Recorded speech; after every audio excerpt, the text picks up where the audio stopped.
C'est un peu de vie qui frétille dans ces bacs de polystyrène. Des dons de fédérations de pêche venus de toute la France. En quelques minutes à peine déchargés, les alevins, 40 000 environ, gagnent leur nouvelle habitation. La pisciculture de Breil où ils vont prendre le temps de grandir.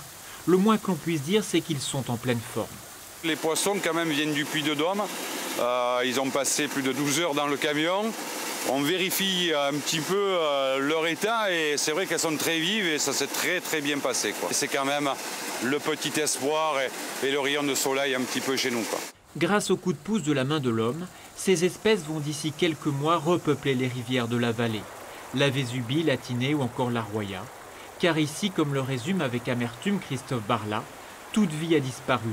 Ne reste que de la roche, de la terre et de l'eau, mais en y regardant de près, je suis tombé sur une toute petite fario qui a 1 an et qui vit encore dans la Maglia.